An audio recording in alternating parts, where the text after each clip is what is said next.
जय Hind. Crash course का ये पहला वीडियो है। आज हम इस वीडियो में देखेंगे वास्तविक संख्या यानी कि रियल नंबर। रियल नंबर में आपको क्वेश्चन जो बिहार बोर्ड के तरफ से पूछे जाते हैं वो 10 नंबर के क्वेश्चन पूछे जाते हैं। तो 10 नंबर के आज तैयारी के लिए इस वीडियो को बनाया जा रहा है। तो वास्तविक संख्या में जितने भी क्वेश्चन जो इम्पोर्टेंट है उस क्वेश्चन को देखते हैं और बहुत अच्छे तरीके से हल करके समझते हैं, और इससे जितने भी क्वेश्चन आएंगे उस सभी उससे रिलेटेड क्वेश्चन को आप लोगों को बता दिया जाएगा। तो चलिए देर न करते हुए हम सभी प्रश्नों को हल को देखते हैं। देखिए, सबसे पहला नंबर आपका प्रश्न है कि अभाज्य गुणनखंड विधि द्वारा 26 यानी कि 26 और 91 यानी कि 91 का मौसह और लसह ज्ञात कीजिए। मौसह को हम लोग इंग्लिश में यानी कि एचसीएफ कहते हैं और लसह को इंग्लिश में हमें उसे एलसीएम कहते हैं। यानी कि 26 और 91 को क्या करना है, एलसीएम और एचसीएफ ज्ञात करना है। यहाँ पे प्रश्न में दिया गया है कि अभाज्य गुणनखंड विधि द्वारा। तो चलिए इसे हल करते हैं। जब हम हल करेंगे क्वेश्चन पेपर को तो सबसे पहले हल लिख देंगे और आपको दिया गया क्या उसे लिखेंगे। तो देखिए, संख्या आपको दिया गया है यानी कि 26 यानी कि 26 और उसके बाद क्या दिया हुआ 91 यानी कि 91। ये दोनों को पहले एलसीएम निकाल लेंगे। तो ये कितना से लगेगा, 2 से लगाते हैं तो 13 हो जाएगा, और उसके बाद यहाँ 13 से लगेगा तो क्या हो जाएगा 1। इसे हम लिख सकते हैं 26 इक्वल टू 2 इंटू 13 इंटू 1 यानी कि 26 बराबर 2 गुने 13 गुने 1 यानी कि इसका एलसीएम आया। उसी प्रकार से हम इसे लगाते हैं तो 2 से नहीं लगेगा, ठीक है। कितना से लगेगा, तो 7 से डायरेक्ट लगेगा। तो कितना होगा 13 बड़ा 13 सत्ते 91, और फिर कितना होगा 13 से लगाएंगे तो कितना आएगा 1 आएगा, ठीक है। बहुत अच्छे तरीके से इसे आप लगा लीजिएगा।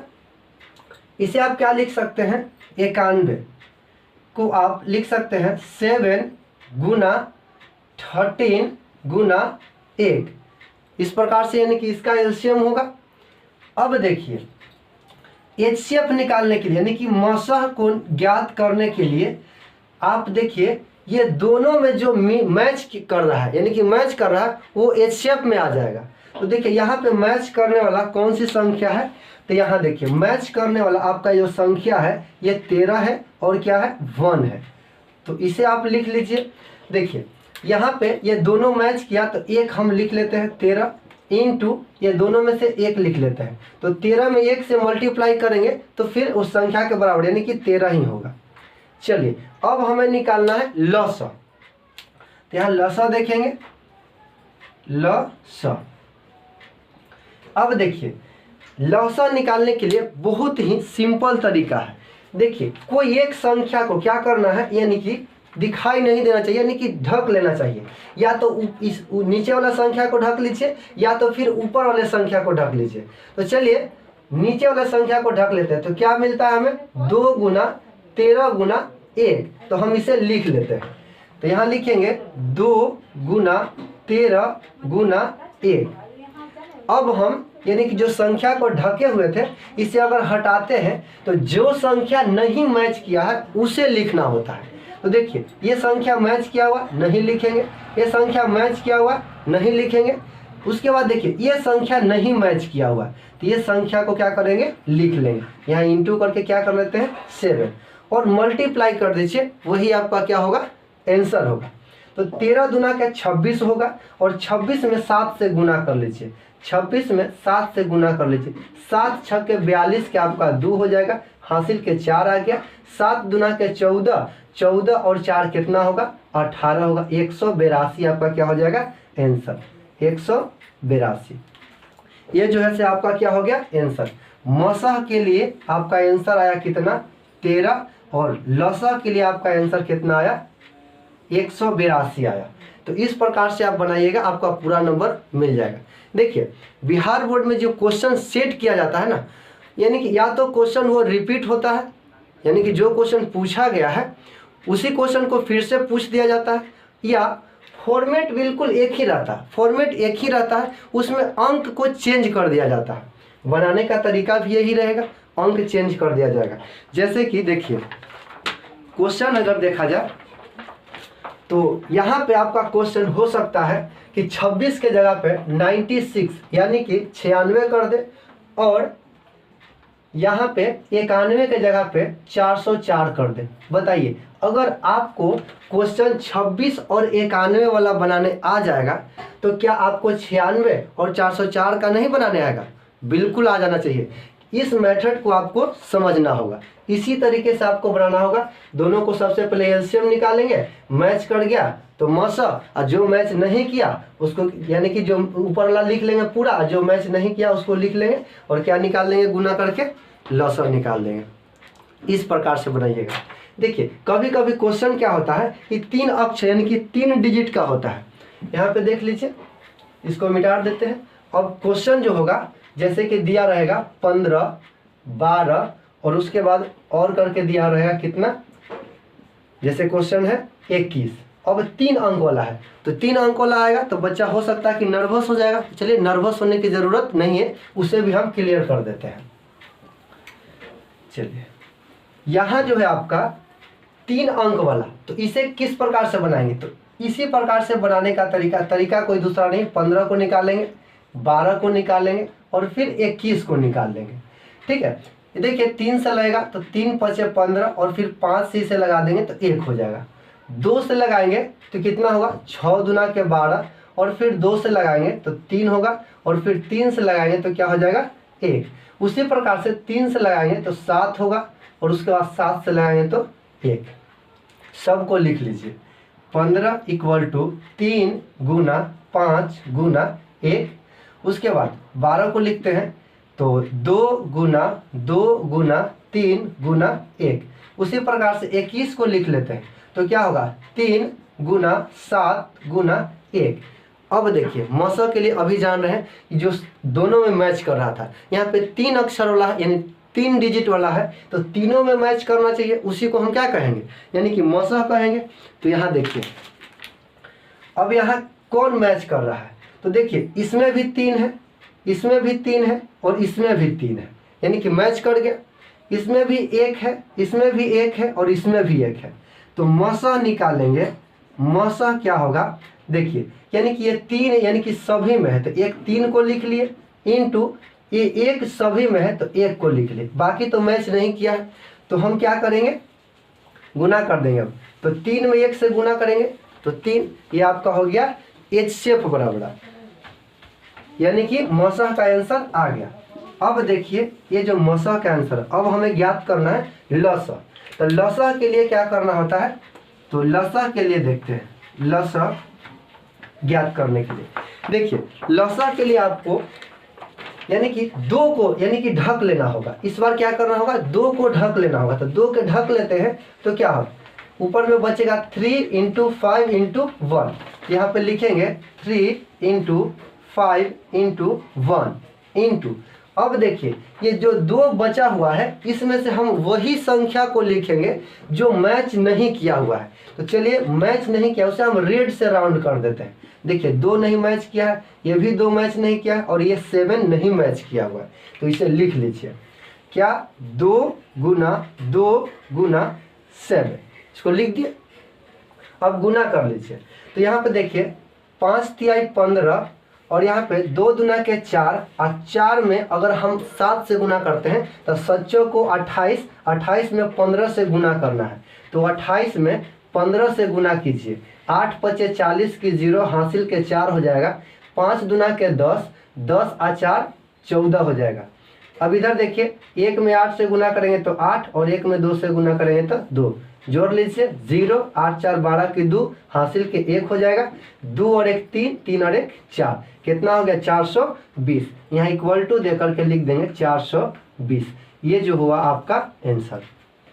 तो आई होप कि आप सभी विद्यार्थी समझ गए होंगे 2 अक्षर यानी कि 2 डिजिट वाले और फिर 3 डिजिट वाले, यानी कि अगर 2 अक्षर का भी रहे फिर भी आप बहुत अच्छे तरीके से बना सकते हैं और 3 अक्षर का रहे फिर भी आप बहुत अच्छे तरीके से बना सकते हैं।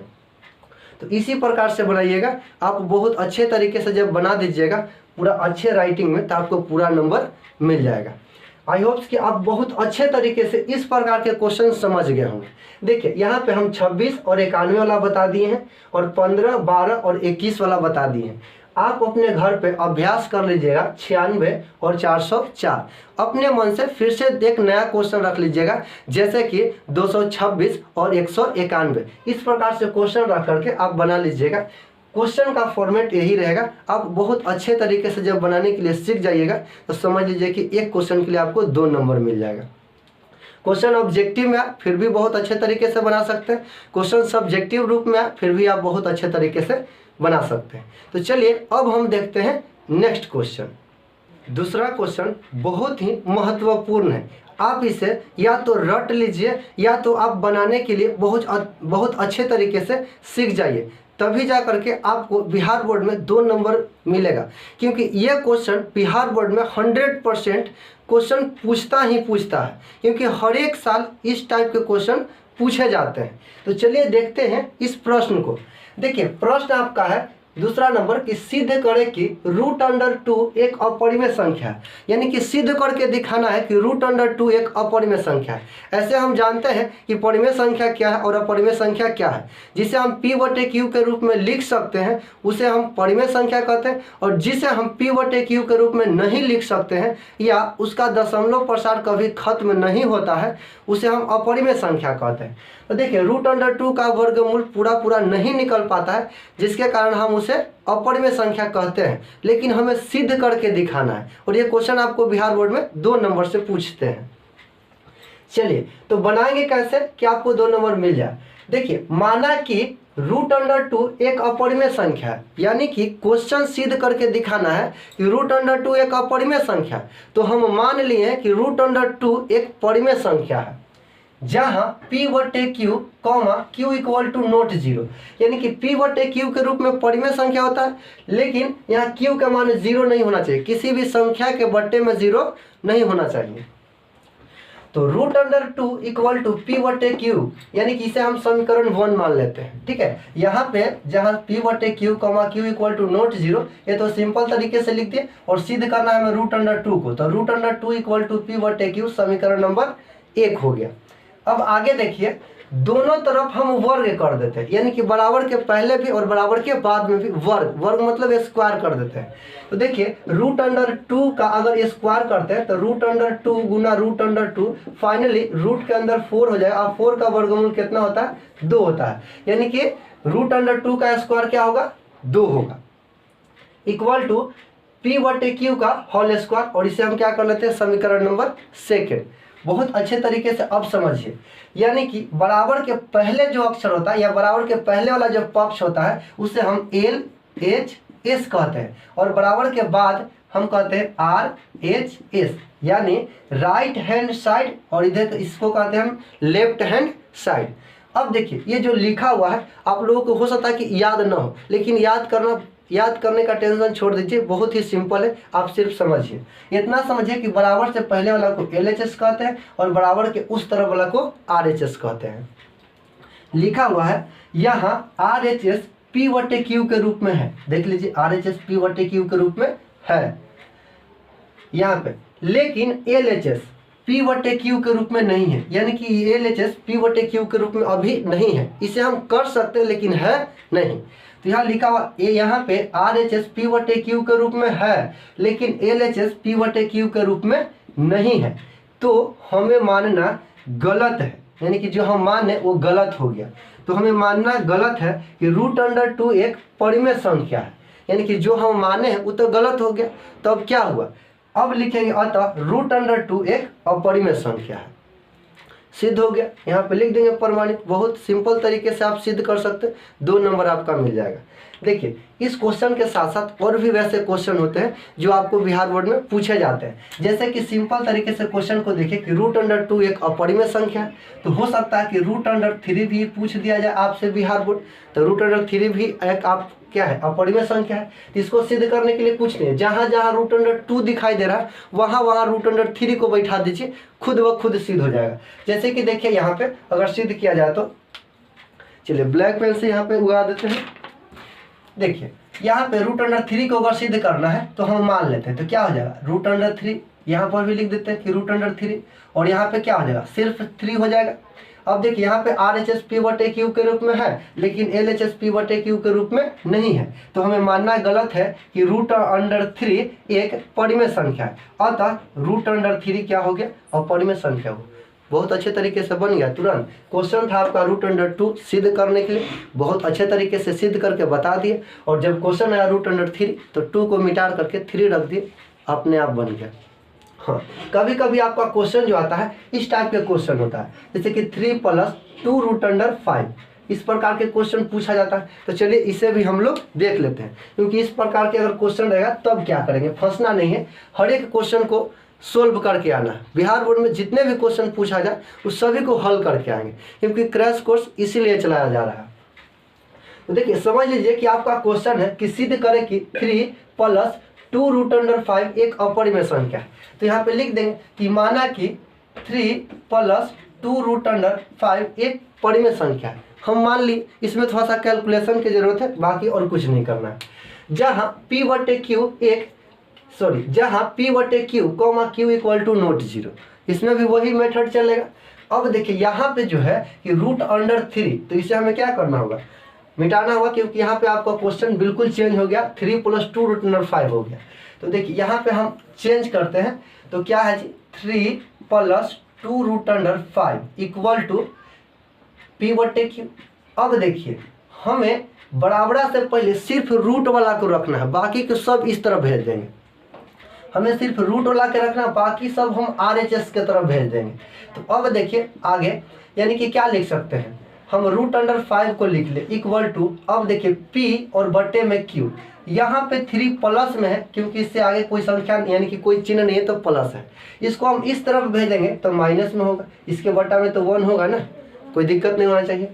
अब देखिए इसको अभी 2 को रहने देते हैं, तो यहाँ पे 2 लिख देते हैं।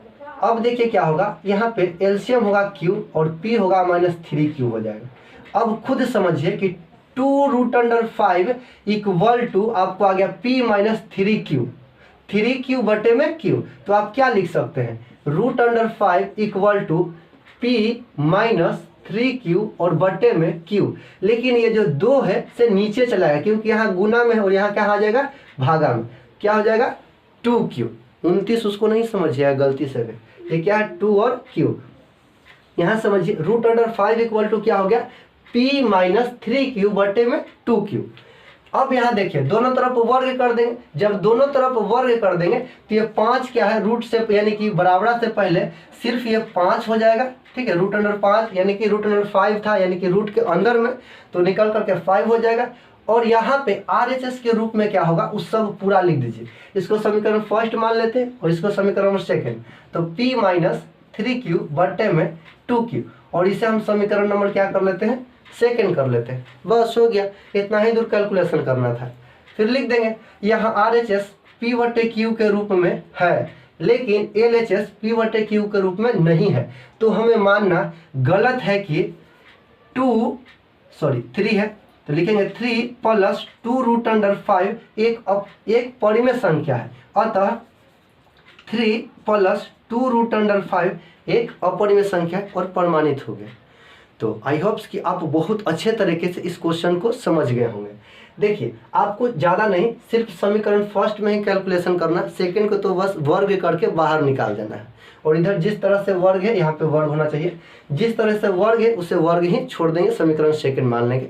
और बाकी की जो आपको रामायण लिखा हुआ है समझ लीजिए, उसे को आपको छाप देना यानी कि उतार लेना, आपको 2 नंबर मिल जाएगा। बाकी के और भी क्वेश्चन होते हैं, जैसे कि आपको क्वेश्चन है कि 5 + √3 को आप सिद्ध करके दिखाइए, 5 - √3 को सिद्ध करके दिखाइए।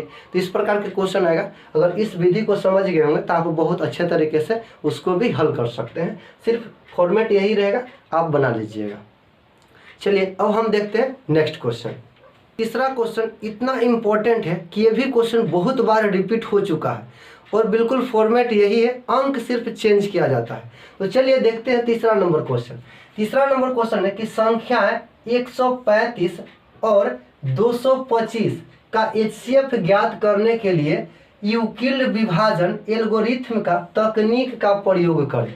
यानी कि हमें मस ही ज्ञात करना है, HCF यानी कि मस, यानी हमें मस ही ज्ञात करना है, लेकिन एक तकनीक का प्रयोग करना जिसका नाम है यूक्लिड विभाजन।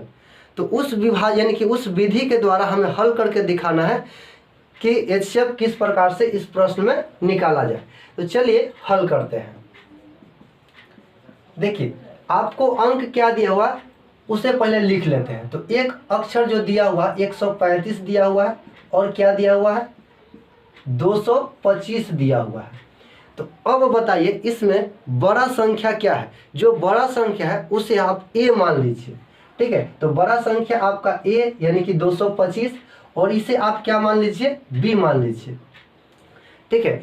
अब देखिए एक यूक्लिड विभाजन एल्गोरिथ्म के प्रयोग करने के लिए एक फॉर्मूला आता है, सूत्र आता है A = BQ + R। ये आपका सूत्र होता है। अब देखिए A में हमें भाग देने के लिए होता है B से और यहाँ का जो होता है Q और जो शेष बचा उसे हम R कहते हैं। तो चलिए इस मेथड से हम बनाते हैं और बहुत अच्छे तरीके से समझते हैं। तो देखिए यहाँ पे आप सबसे पहले जो बड़ा संख्या कितना है 225, तो 225 लिख दीजिए और हमें किससे भाग देना है 135 से, तो 135। अब हम देखिए 135 हमें 225 में भाग देना है तो कितना मरापित लगा सकते हैं, 2 मरापित लगाएंगे तो खुद देखिए इस संख्या से ज़्यादा चला जाएगा। तो हम 1 मरापित लगाते हैं, तो यहाँ 1 मरापित लगाएंगे तो 1 3 5। अब देखिए जब 5 में से 5 घट गया तो 0 हो जाएगा क्योंकि यहाँ घटाना पड़ता है। और 22 में से 13 को घटा दीजिए सिंपल तरीके से, तो 13 और 7 20 हो जाता है और 2 कितना हो गया 7 और 2 9, यानी कि टोटल कितना आ गया 90। यानी कि 225 में से 135 को अगर घटाते हैं तो कितना आ जाएगा 90। अब देखिए इस संख्या से यहाँ पे छोटा आ गया, तो इस प्रकार से आप घेरा लगा लीजिए और इस संख्या को यहाँ उतार करके भाग लगाइए, तो 135। अब देखिए अभी 90 से कितना मरापित लगेगा 135 में, तो फिर से एक ही मरापित लगेगा क्योंकि 2 मरापित लगाते हैं तो 9 दूना के 18 180 होगा जो इससे बड़ा संख्या है। तो 1 मरापित लगा दीजिए 90। अब घटा लीजिए 5 में से 0 घटेगा तो 5 और 9 और 4 13, यानी कि कितना 4 बच जाएगा 45 यानी कि 45। अब इस संख्या को घेरा लगा करके इस संख्या को उतार लीजिए तो 90। अब देखिए 45 दूना के 90, यानी कि पूरा यहाँ पे क्या हो गया कट गया और क्या आ गया 0। जब भाग में कटते कटते अगर 0 आ जाता है तो हम समझ जाते हैं कि मेरा भाग पूरी तरीके से लग चुका है। अब हमें ज्ञात करना है इस मेथड से। ये तो बचपन में हम सीख चुके हैं, 2 क्लास में 4 क्लास में 5 क्लास, यानी कि 1 क्लास से लेकर के 9th क्लास तक हम इस मेथड से सीख गए। 10th क्लास में इस विधि से बनाना है। तो यहाँ लिखेंगे अतः, या अब लिखेंगे अब यूक्लिड विभाजन एल्गोरिथ्म से, यानी कि यूक्लिड विभाजन एल्गोरिथ्म का प्रयोग करके बना रहे हैं। तो इसका सूत्र होता है A = BQ + R, Q = note 0, इससे पहले भी पढ़ चुके हैं। चलिए तो यहाँ पे अभी बताते हम कि यहाँ पे A में भाग लगता है B से और यहाँ जो आता है वो Q कहलाता है और बाकी जो शेष बचता है तो उसको हम R कहते हैं।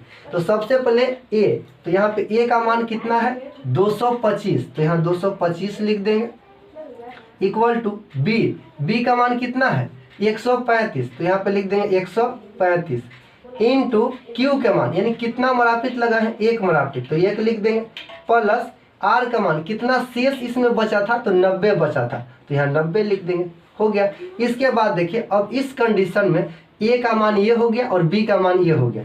तो देखिए A का मान कितना 135, तो यहाँ लिख देंगे 135 इक्वल टू यहाँ पे 90 क्या आ गया B, तो यहाँ 90 लिख देंगे। Q के जगह पर क्या है यानी कितना मरापित लगा है 1 मरापित, यहाँ 1 लिख देंगे। प्लस में क्या शेष बचा था 45, तो 45 लिख देंगे। दिखाई देना चाहिए, बिल्कुल दिखाई दे रहा है। आगे देखिए अब इस कंडीशन में यहाँ पे 90 और 45, तो 90 लिख देंगे इक्वल टू 45 इंटू इस कंडीशन में हम 2 मरापित लगाए थे तो यहाँ 2 लिख देंगे और शेष कितना आया था 0 आया था, तो यहाँ 0 लिख देंगे। तो आप जानते हैं कि जब पूरा भाग लगता है तो शेष कितना बचता है 0। इस कंडीशन में देखिए सबसे लास्ट में B का मान कितना आया है वही आपका क्या हो जाता है आंसर हो जाता है। तो यहाँ पर हम लिख सकते हैं अब अतः मसह बराबर, यानी कि मसह करने का मतलब क्या, HCF बराबर कितना आ गया 45, यानी कि 45 आपका क्या हो गया आंसर आ गया। आप बहुत अच्छे तरीके से इसे सीख गए होंगे। लेकिन हर एक बार क्वेश्चन अंक को चेंज करके पूछा जाता है, तो इसमें हम आपको क्वेश्चन बताते हैं और कि देखिए यहाँ पे जो क्वेश्चन पूछे जाने के जो अंक होगा वो डिफरेंट होगा, चेंज होगा। इसी प्रकार से आप बनाइएगा। देखिए बनाने का तरीका यही है, अंक को हम चेंज कर देते हैं, तो आप अपने घर पे बना लीजिएगा। देखिए यहाँ पे हो सकता है आपको कि 867 दे दिया जाए और उसके बाद और करके क्या हो सकता है, और 225 के जगह पे 255 दे दिया जाए, फिर भी आप बना लीजिएगा, क्योंकि अंक तो उसी प्रकार से ना, कैलकुलेशन आप ही को करना होगा। और क्वेश्चन क्या हो सकता है 963, देखिए 963 भी हो सकता है। और एक और क्वेश्चन आप लोगों के लिए दे देते हैं, वो हो सकता है कि 657। तो इस प्रकार के आपके क्वेश्चन होंगे, आप बना लीजिएगा। ठीक है, हम एक क्वेश्चन बताए 135 और 225, और आप लोगों के लिए घर से बनाने के लिए अपने घर पे जो पढ़ाई कर रहे हैं तो आप अपने घर पे ही बना लीजिएगा। 867 और 255, 963 और 657, इस क्वेश्चन को अभ्यास कर लीजिएगा। और आपके पास NCERT के जो बुक होगा उससे आप हल कर लीजिएगा। उसके बाद क्वेश्चन बैंक में भी जितने भी क्वेश्चन है उस क्वेश्चन को भी नोट करके आप बनाते रहिएगा, पूरा आपका नंबर ज़रूर मिलेगा। उम्मीद कीजिए कि आपको इस वीडियो के माध्यम से, इस चैनल के माध्यम से आपको उतना रिजल्ट दिलाने की कोशिश करेंगे जितना आप सोच भी नहीं सकते हैं। ठीक है, मेरा टारगेट है कि हर एक बच्चा वीडियो के माध्यम से पढ़कर, इस चैनल के माध्यम से पढ़कर 450 प्लस अंक प्राप्त करे, तभी जाकर के हम समझेंगे कि हमारे द्वारा किया गया मेहनत बहुत ही सक्सेस रहा। तो चलिए इसके बाद हम नेक्स्ट क्वेश्चन को देखते हैं। अब देखिए क्वेश्चन नंबर 4 और क्वेश्चन नंबर 5। क्वेश्चन नंबर 4 को समझते हैं और क्वेश्चन नंबर 5 को। देखिए क्वेश्चन नंबर 4 बहुत ही इजी है। अगर इस टाइप के अगर क्वेश्चन पूछे जाते हैं तो आप बहुत अच्छे तरीके से बना लीजिएगा। देखिए क्वेश्चन है 140 को अभाज्य गुणनखंडों के गुणनफल के रूप में लिखना है। बहुत ही सिंपल है, एक बार में आप समझ जाइएगा। जैसे कि जब आप हल कीजिएगा तो आप पहले उस संख्या को देखिए कि क्या दिया हुआ, 140 दिया हुआ, यहाँ लिखेंगे 140। अब देखिए इसको सिंपल तरीके से आप एलसीएम निकाल दीजिए। तो 2 से लगाएंगे तो कितना होगा, 7 दूना के 14 यानी कि 70 हो जाएगा। फिर 2 से लगाएंगे तो कितना होगा, 35 होगा। फिर उसके बाद 2 से नहीं लगेगा, अब कितना से लगेगा, 3 से, तो 3 से ही नहीं लगेगा। उसके बाद 4 से भी नहीं, अब 5 से डायरेक्टली लगेगा। तो 5 से लगाएंगे तो 7 5 35, और यहाँ पे 7 से लगा देंगे तो क्या हो जाएगा 1। यहाँ पे लिखेंगे 140 इक्वल टू, देखिए 2 गुना 5 गुना 7 गुना 1। तो यहाँ पे लिख देंगे 140 इक्वल टू 2 कितना बारी आया है, तो 2 जो आया है 2 बारी, 1 और 1 2, 1 और 1 2, तो यहाँ पे 2 लिख देंगे, इसका पावर 2 इंटू 5 कितना बारी आया है, 1 बारी, तो इसको लिख भी सकते हैं नहीं भी लिख सकते हैं, इंटू 7 कितना बारी आया, 1 बारी, तो इसको भी लिख सकते हैं या फिर नहीं लिख सकते। 1 के पावर लिखो या फिर 1 भी नहीं लिखो, कोई दिक्कत नहीं। इस प्रकार से आपको बनाना होगा, आपका पूरा नंबर मिल जाएगा। इस प्रकार से बनाइएगा तो ये आपका हो गया आंसर। देखिए वहाँ पे आपका अंक चेंज हो सकता है, क्योंकि हो सकता है कि अगर किसी बार क्वेश्चन बैंक में अगर क्वेश्चन पूछा हुआ है कि 140 के निकाल करके दिखाइए, तो आपसे ये भी हो सकता है कि 196 के निकाल करके दिखाइए। आपसे ये भी हो सकता है कि 404 को निकाल करके दिखाइए। ये भी हो सकता है कि 506 को निकाल करके दिखाइए। 5005 यानी कि 5005 को भी निकाल करके दिखाइए। तो आप बहुत अच्छे तरीके से निकाल लीजिएगा, आपको गुना भागा आना चाहिए। और हम जानते हैं कि आप अगर क्लास 10th में हैं तो गुना भागा जरूर आता होगा, तो आप बहुत अच्छे तरीके से बना लीजिएगा, बन जाएगा। चलिए अब देखते हैं क्वेश्चन नंबर 5। क्वेश्चन नंबर 5 जो है, यहाँ पे क्वेश्चन कि 2 पात्रों में, पात्र कहने का मतलब कि कोई बर्तन, किसी प्रकार के बर्तन, एल्युमिनियम का हो, स्टील का हो, पीतल का हो या कांच का हो, यानी कि बर्तन, 2 पात्र में 504 लीटर और 735 लीटर दूध है। यानी कि 2 पात्र है, ठीक ना, जिसमें से 504 और 773 लीटर कितना है जी, दूध है। पात्र की महत्तम धारिता क्या होगी। अब देखिए यहाँ पे समझने वाली बात है, जैसे ही क्वेश्चन रहे इस प्रकार के, अगर महत्तम कह दिया तो हमें मसह निकालना होगा, ठीक है। अगर जैसे ही हमें न्यूनतम कह दिया तो हमें लसह निकालना होगा। न्यूनतम कहने का मतलब, अगर न्यूनतम कह दिया तो हमें एलसीएम निकालना होगा, और जैसे ही महत्तम कह दिया तो हमें एचसीएफ निकालना होगा, एचसीएफ। और एचसीएफ के हम लोग मसह कहते हैं और एलसीएम के हम लोग लसह कहते हैं, ठीक है। तो आप बहुत अच्छे तरीके से इसे माइंड में सेट कर लीजिए कि जैसे ही महत्तम कहे तो मसह निकाल देंगे, और जैसे ही न्यूनतम कहे तो हम लसह निकाल देंगे। तो देखिए इसे जब हम बनाएंगे किस प्रकार से, सिर्फ मसह या लसह, तो कन्फर्म हो गया कि हमें मसह निकालना, क्योंकि महत्तम धारिता पूछा जा रहा है। तो जब हम इसे हल करेंगे इस प्रकार से, तो देख लीजिए, यानी कि ये 504 है और यहाँ पे 735 है। तो 735 और हमें भाग लगाना पड़ेगा कितना से, 504 से। अब देखिए 504 से दो मराफित नहीं लगा सकते, क्योंकि 5 दूना के 10 हो जाएगा, यानी कि इससे ज़्यादा होगा। तो एक मराफित लगाते हैं, कितना होगा, 504, घटा दीजिए, 1 बचेगा, यहाँ पे 3 बचेगा और यहाँ पे 2 बचेगा। इसे आप इस प्रकार से घेर लीजिए, और 504। अब दो मराफित अगर लगाते हैं तो देख लीजिए एक बार लगाने, यानी कि देखने में क्या है, 2 से अगर लगाते हैं तो 2 हो जाएगा, और 3 दूना के 6 हो जाएगा, और 2 दूना के 4 हो जाएगा, आराम से लग सकता है। 3 मराफित नहीं लगेगा, तो 2 मराफित लगा दीजिए, तो कितना होगा, 2 और 3 दूना के 6, और यहाँ से 2 दूना के 4, घटा लीजिए, ये कितना हो जाएगा, यानी कि 4 में से 2 गया तो 2। अब यहाँ पे 10 एक दाएं पहुँचा तो 10 हो जाएगा, और 10 में से 6 घट गया तो क्या बचेगा, 4 बचेगा, और यहाँ पे कट गया, यानी कि नहीं बचेगा, क्योंकि 4 में से 4 गया तो 0। अब इस प्रकार से इसे घेरा लगा लीजिए और इसको उतार दीजिए, तो कितना होगा, 2 3 1। अब इसमें लगाइए, अब देखिए कितना है, 231 है। कितना मुनाफित आप लगा पाइएगा, तो देखिए यहाँ पे 42 है। आप बहुत अच्छे तरीके से पहले कैलकुलेट कर लीजिएगा, यहाँ पे कितना मुनाफित, अगर 5 मुनाफित लगाते हैं तो कितना होगा, 5 दूना के 10 और 5 को 20, 200, यानी कि इससे ज़्यादा लगेगा, क्योंकि 31 है। अगर हम 42 में अगर 6 से लगाते हैं तो 6 दूना के 12 की 2 हासिल के 1 और 6 को 24, 24 आए कितना होगा, 25, 252। लेकिन हमें कितना मुनाफित, यानी कि 5 मुनाफित ही लगाना है। चलिए तो 5 मुनाफित लगाते हैं तो कितना हो जाएगा, 5 दूना के 10 और 4 पचे 20, 20 आ 1 21 हो जाएगा ना, क्योंकि 42 में यहाँ पे देखिए 5 दूना के 10 और 5 को 20 आ 1 21, 210 होगा, घटा लीजिए, 1 हो जाएगा, यहाँ पर भी 2 हो जाएगा, और 1 कट 21 हो जाएगा। इधर देख लीजिए, शायद नहीं दिख रहा होगा, हाँ बिल्कुल नहीं दिख रहा है। तो यानी कि 21 से अब हमें कितना में लगाना है, तो 42 में लगाना है, तो 42 यानी कि 42। कितना मुनाफित, 2 मुनाफित, 21 दूना के 42, पूरा कट गया। आपका महत्तम धारिता यानी कि मसह बराबर क्या आ गया, तो मसह बराबर जो आपको आ गया 21 जो होगा से महत्तम धारिता होगा। इस प्रकार से बना लीजिएगा। बाकी अगर अंक चेंज करके अगर आता है तो आप उसको भी बहुत अच्छे तरीके से बना लीजिएगा।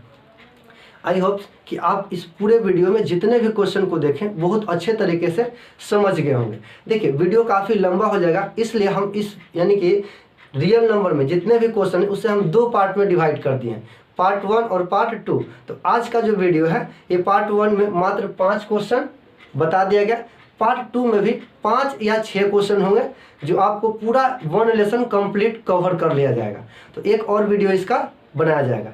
तो चलिए अब हम मिलते हैं नेक्स्ट वीडियो में नेक्स्ट टॉपिक को लेकर के, तब तक के लिए धन्यवाद।